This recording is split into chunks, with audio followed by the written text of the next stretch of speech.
province de Lomami. En face de vous, les amis de la presse qui voudraient échanger avec vous sur certaines questions qui concernent la province de Lomami. Siwo. La première question, je pense que c'est moi qui la prends. Vous étiez à Kinshasa, vous avez fait pas moins de 2 missions successives. Peut-on savoir ce qui vous amène à tout le temps à Kinshasa, monsieur le gouverneur?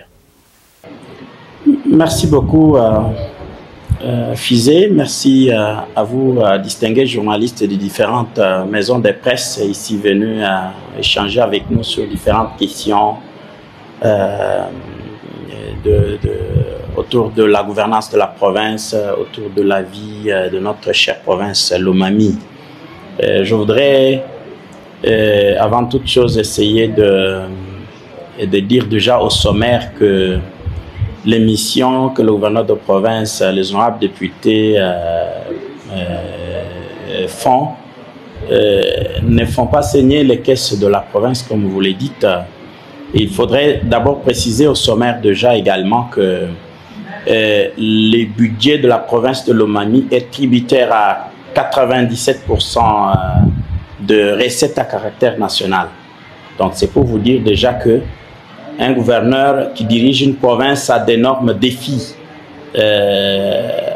comme Lomami ne doit pas rester sur son fauteuil, regarder le plafond de ses bureaux ici et se dire qu'il trouvera solution à tous les problèmes de notre communauté, de notre province, par les recettes locales.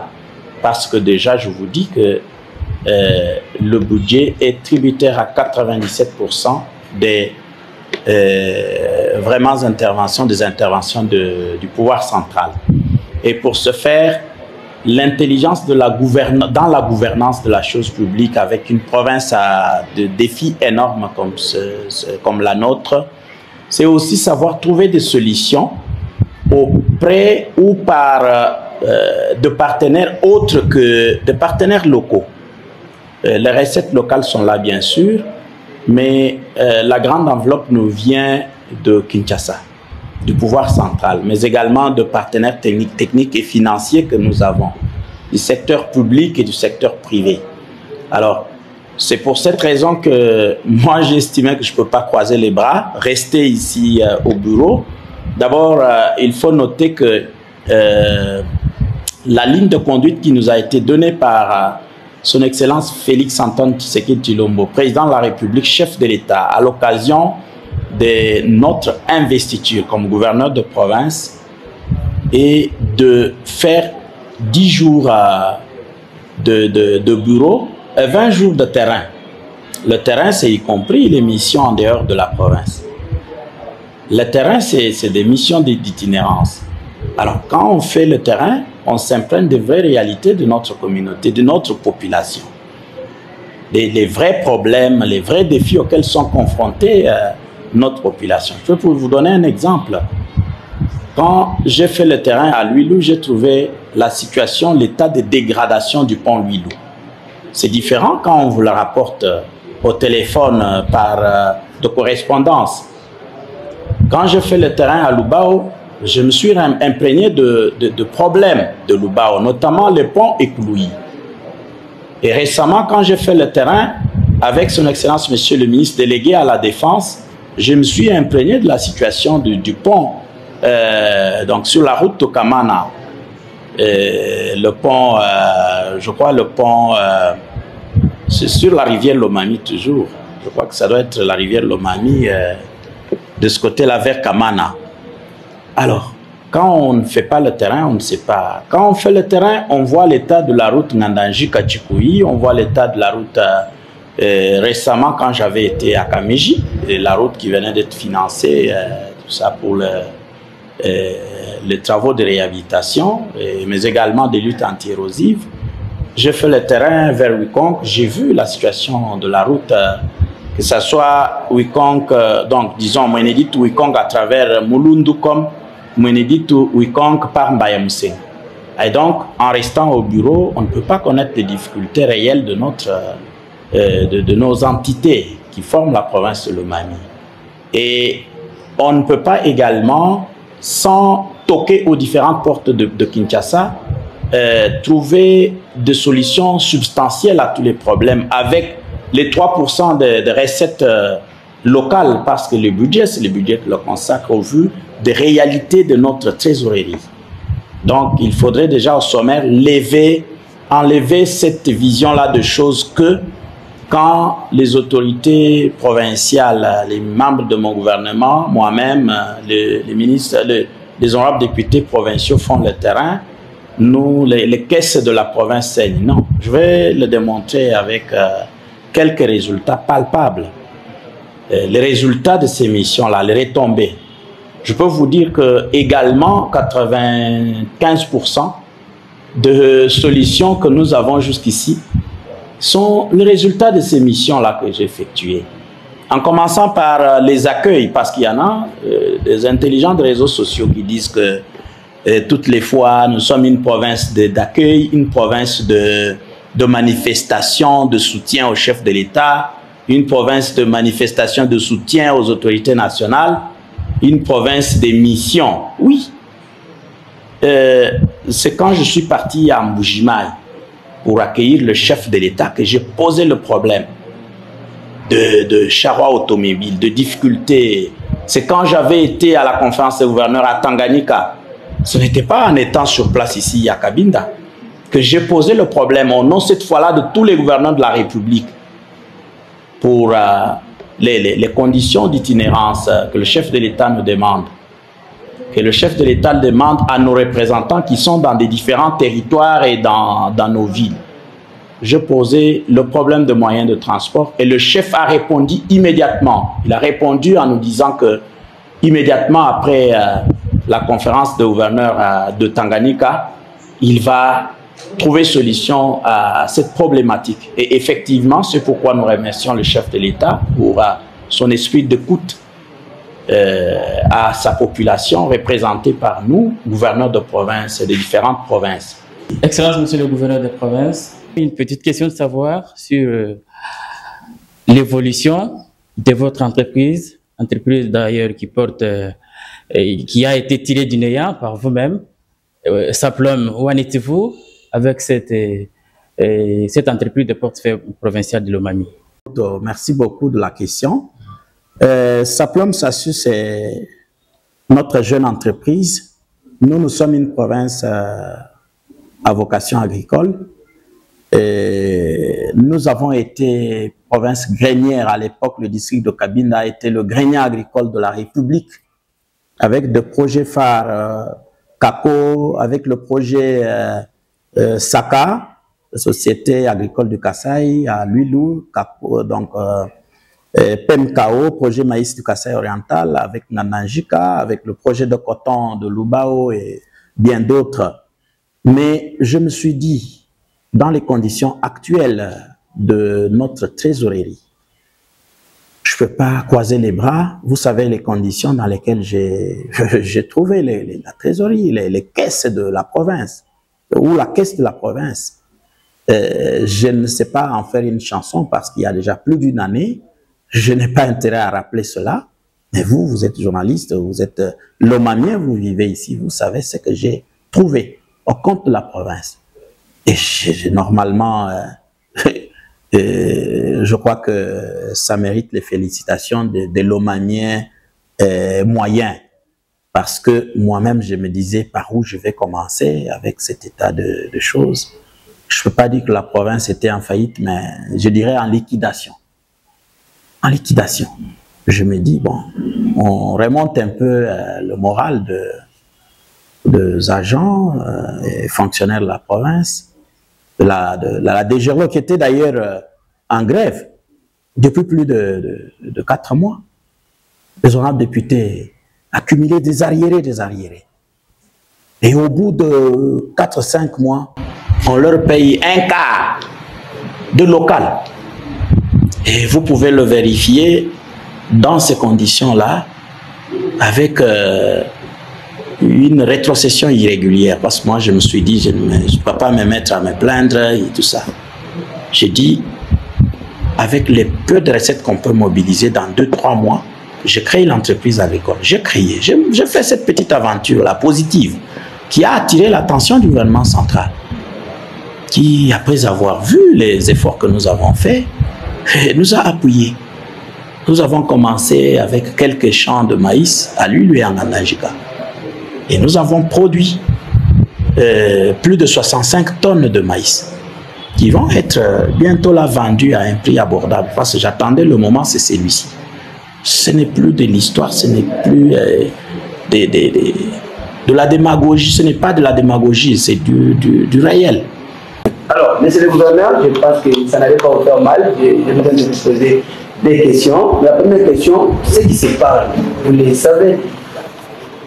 Vous le savez, on parle que pourquoi le gouverneur de la province de Lomami, à tout moment que le président de la République vient en mouvement, il préfère y aller à la place de demander aussi que le président vienne à Lomami et la population a besoin aussi d'échanger avec le chef de l'État. Le gouverneur n'a pas de contact des conseillers du président de la République. On commence la première préoccupation. La deuxième, c'est par rapport à ce qui se passe au chef-lieu. C'est vous-même, vous avez parlé du miroir de la province de Lomami, vous venez de le souligner ici. Et le Kabinda ville, là où vous êtes maintenant, le gouverneur, n'a pas un cimetière d'honneur. Au moment que je vous parle, les morts, les corps des morts traînent sur les eaux de la rivière Kabondo. Et ce qui se fait aussi manque de respect au moment excellent de le gouverneur. Voilà un peu les deux préoccupations que j'avais à vous demander, M. le gouverneur de la province. Merci. Je commence par la dernière préoccupation pour vous dire que la question des cimetières, ça ne demande pas que le chef de l'État vienne délocaliser les cimetières. Ça ne demande pas que le ministre national vienne. Ça, c'est une question à laquelle nous allons trouver solution localement et j'ai déjà instruit les services techniques d'identifier les sites où nous pouvons délocaliser les cimetières et ça, c'est un petit problème. Mais je m'en vais répondre. Je crois que vous ne m'aviez peut-être pas suivi quand j'ai parlé en rapport avec l'accueil du chef de l'État en Mbujimaï, les missions.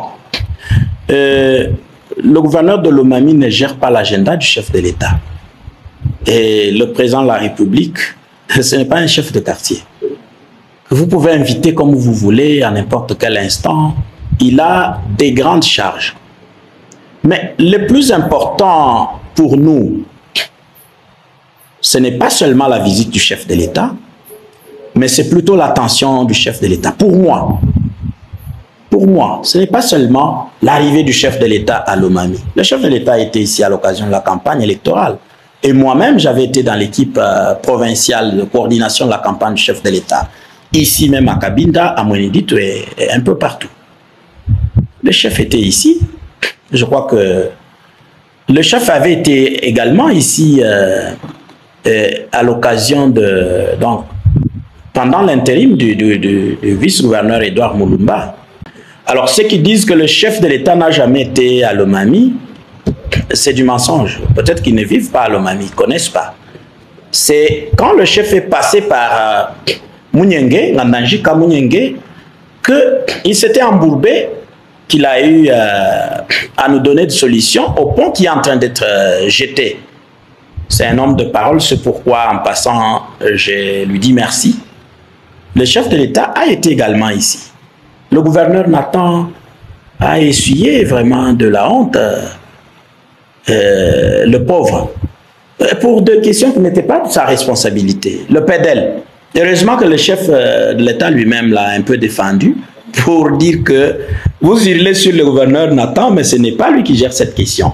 Les marchés publics ont été passés, il y a des entreprises d'exécution, il y a les bureaux de contrôle, ce n'est pas le gouverneur qui... Mais déjà, la perception du public, c'est que Moïbi, il a détourné l'argent du PEDEL. Il a, comme on vous a fait croire tout récemment qu'ils iront à détourner 7 millions de dollars destinés à la construction de la route nationale numéro 2, Mbujimaï, Maniema. Comme si vraiment on peut asphalter la route de Kabinda, même d'un seul mètre, à Maniema avec 7 millions de dollars et que le gouverneur gérerait le fonds destiné à la construction de cette route. C'est comme je l'ai dit là, le mensonge vient par l'ascenseur et la vérité par les escaliers.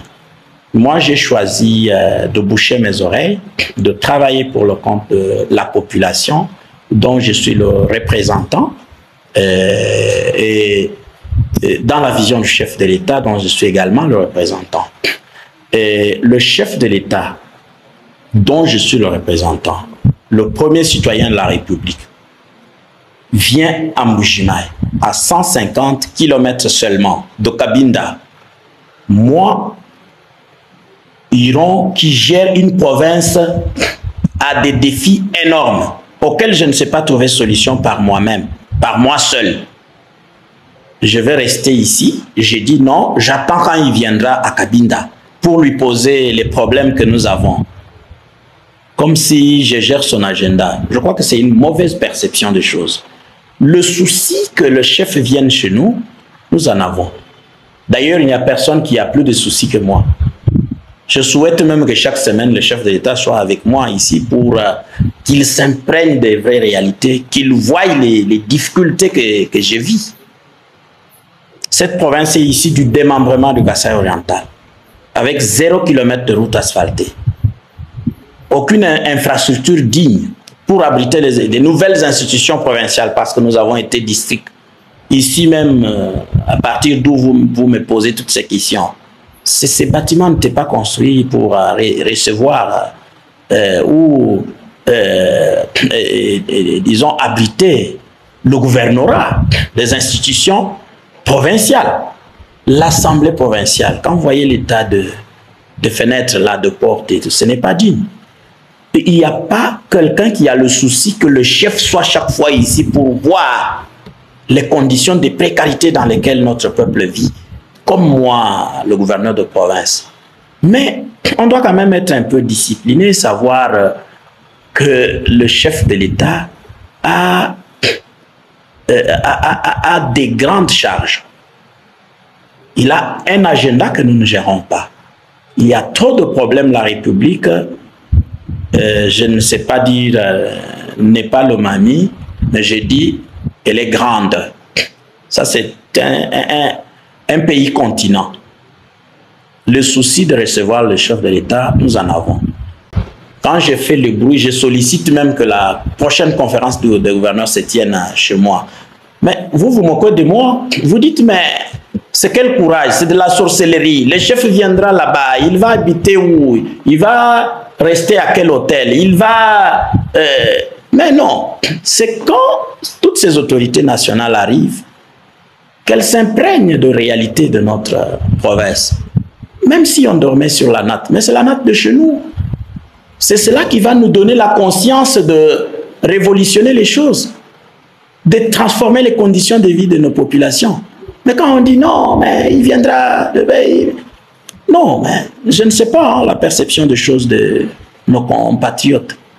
Moi, je me dis, si vraiment le chef de l'État était en Mbujimayi ici, il n'y a pas quelqu'un qui l'inquiéterait comme moi.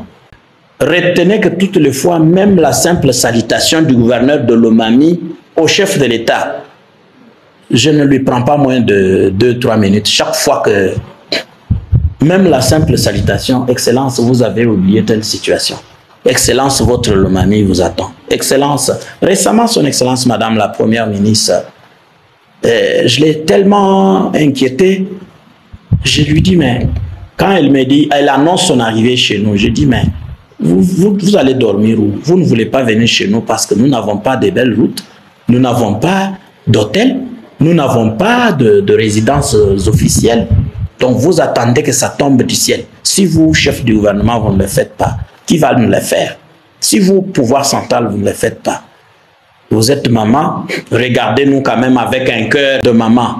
Faites-nous quelque chose. Et donc, il ne faut pas nous décourager. Et c'est avec cela que vous voyez même les quelques retombées là. Donc, il ne faut pas croire que c'est le plaisir seulement d'aller à Mbujimayi accueillir le chef de l'État. Merci beaucoup, Excellence, Monsieur le Gouverneur, pour cet échange. Je pense que c'est par cette exhortation que nous bouclons cet entretien avec la presse. Au nom de tous les amis, nous vous remercions.